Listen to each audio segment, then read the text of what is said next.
Éric Zemmour, bonsoir. Vous êtes ici ce soir, entre autres, pour un livre intitulé « Je ne sais pas de quoi vous parlez, mais je suis contre ». C'est tout le contraire. Ça fait quoi d'être devenu l'homme le plus énervant de la télévision française, Éric Zemmour? Je m'en suis pas aperçu. C'est pas un reproche, hein. Non, mais... Vous avez une prime quand vous faites pleurer un invité chez Ruquier? Est-ce que c'est pas difficile d'être obligé de pas être d'accord? Mais je suis parfois d'accord. Ah oui? Là, par exemple, est-ce que vous êtes d'accord avec ce que je viens de dire? Non, parce que vous n'avez pas cité pas cité le titre de mon livre, donc ça m'agace. Nous reviendrons également sur votre roman intitulé Petit Frère, chez De Noël, qui dénonce les ravages de l'antiracisme. Ça va énerver, ça. Les ravages de l'antiracisme. C'est pas mal à dire. Une belle allitération. Ça peut énerver. Non, mais c'est pitoyable. Hein. Mais la France n'a pas eu tant de préparation cette année aussi. Ah, mais sérieusement, voilà, justement, je vais te dire. Ouais, t'as vu, elle a raison. On a vu à la télé les caisses dans lesquelles ils sont partis, c'est énorme. Monsieur Ruud van Nistelrooy, qui donc a gagné avec le Pays-Bas et qui ont fait 2 matchs formidables et sont les favoris, est un des joueurs les plus payés au monde. Ça n'a pas empêché de passer en quart de finale. Mais non, mais l'argent n'a pas de rapport. Quand on regarde au Barça, Eto'o ce qu'il fait, ou Messi, ils sont milliardaires. Ils continuent à jouer. Quand on voit la finale de la Champions League, les joueurs sont payés énormément, effectivement. L'argent n'a pas de rapport avec le talent du foot.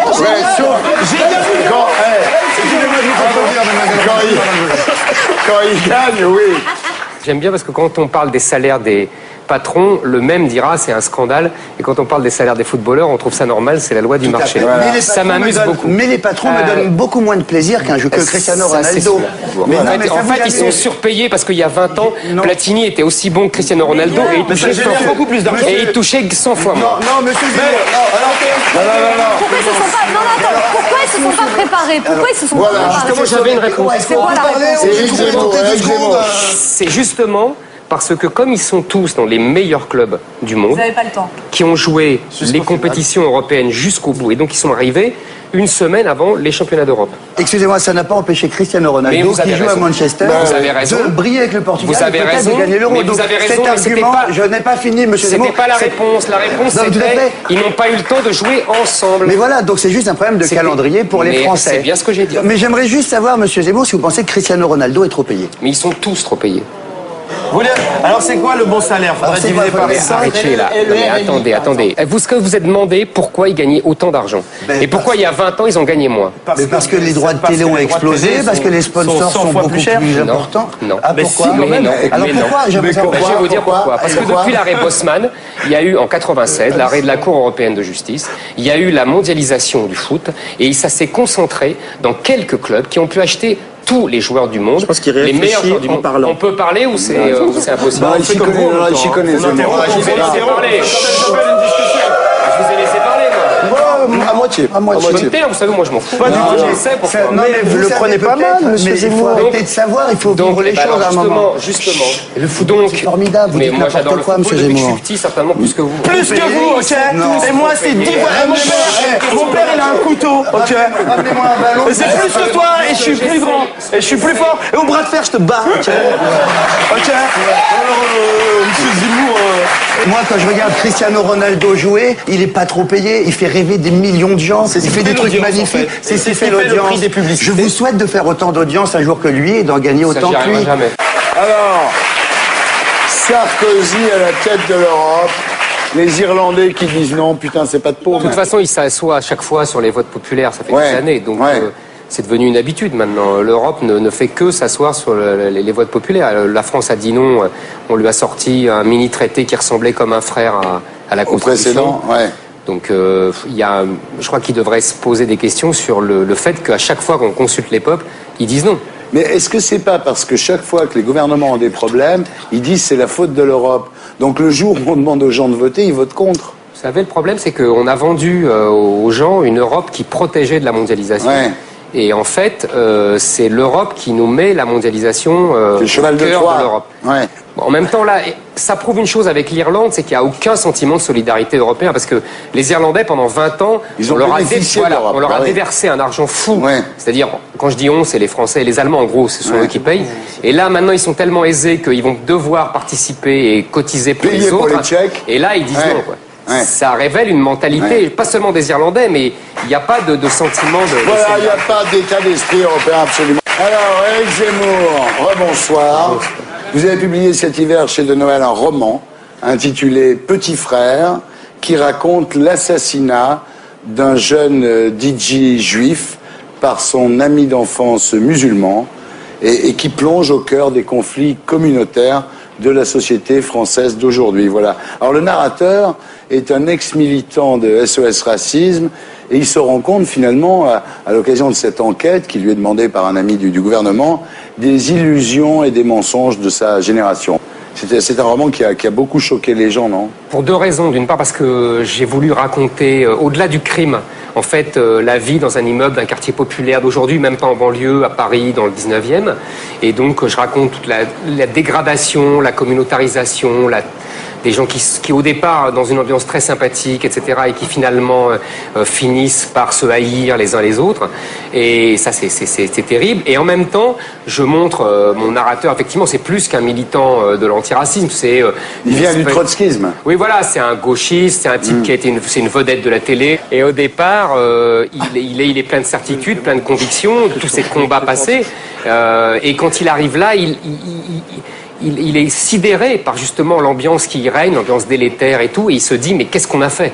Alors il y a une phrase en exergue qui est une phrase d'Alain Finkielkraut, l'antiracisme et le communisme du XXIe siècle. Il faut bien comprendre que l'antiracisme a été créé, forgé, c'est un mouvement des années 80, vous vous souvenez, par d'anciens trotskistes, d'anciens communistes, et ils ont troqué exactement les idéaux communistes pour des idéaux antiracistes. Simplement, on a remplacé la classe ouvrière par la race, et on a les mêmes méthodes. C'est-à-dire que si, vous savez, vous vous souvenez, Jean-Paul Sartre disait tout anticommuniste est un chien, et là, tout celui qui n'est pas antiraciste est un fasciste, un nazi, etc. Donc c'est le même ostracisme moralisateur. Si on n'est pas antiraciste, qu'est-ce qu'on est? On est raciste quand même. Bah justement, c'est ce qu'ont voulu nous faire croire les antiracistes. Excuse-moi, mais moi, quand j'étais au lycée, au moment où c'est apparu, on mettait tous la main, touche pas à mon pote, c'était quelque chose de fort, c'était pas...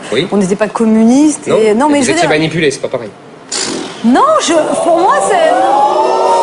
Je sais pas, il s'est passé quelque chose, mais moi, ça a changé mon regard. Enfin, je sais pas, il y a eu... Mais, sur les gens normaux... Mais c'est pas parce que c'est un idéal que c'est forcément bien. On ne parle pas comme une débile. Mais non, mais je parle pas comme une débile. Elle a fait Sciences Po. Elle a fait Sciences Po. Ce que je veux dire, c'est que la petite main jaune, elle a été inventée à l'Élysée par le grand communicant Pilan. Non, mais, bon. Deuxièmement, elle est jaune, exactement comme l'étoile jaune. On voit bien l'arrière-pensée. Non, il avait des rouges et des verts. Non, mais elle était jaune.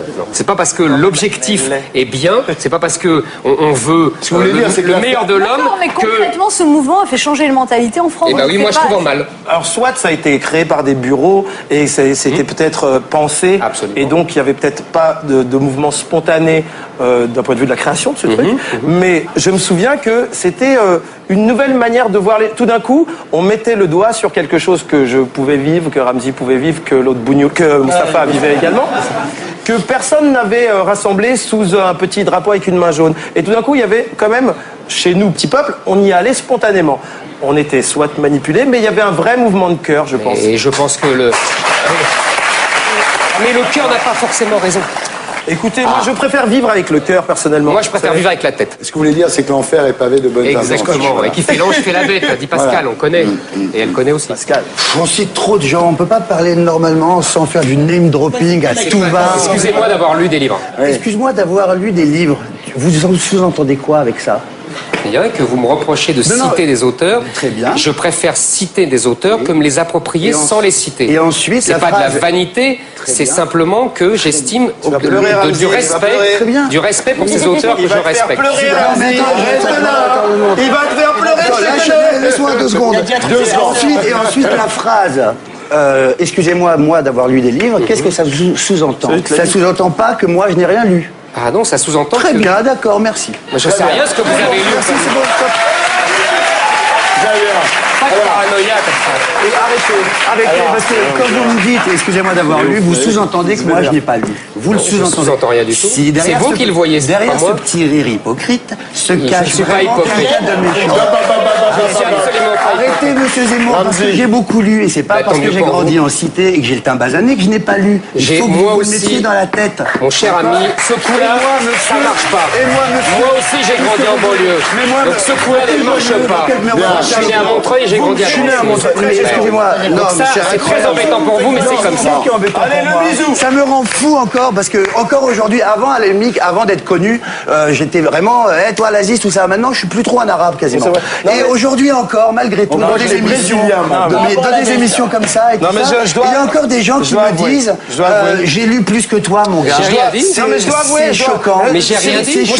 C'est vous qui m'avez reproché de citer des auteurs. Allez-y, la table est immense. Étalez votre culture jusque-là, jusqu'à la scène. Étalez-la.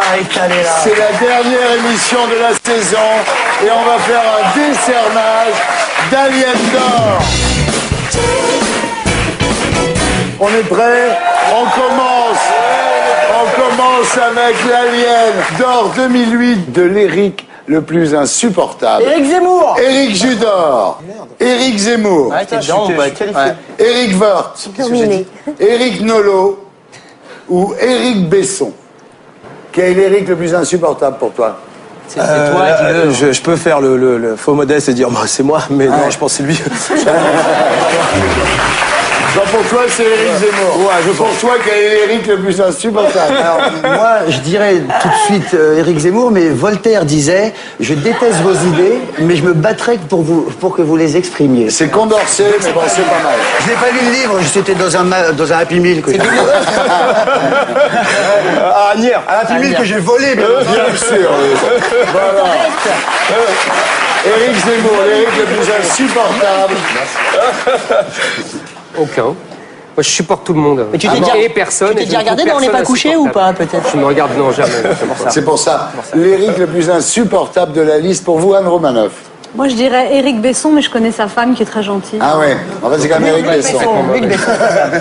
Et vous? Je ne rentre pas dans la catégorie. Moi, je dirais Éric Zemmour, mais comme a dit Ophélie Winter, Dieu m'a donné la foi et c'est je ne sais quoi. Voilà.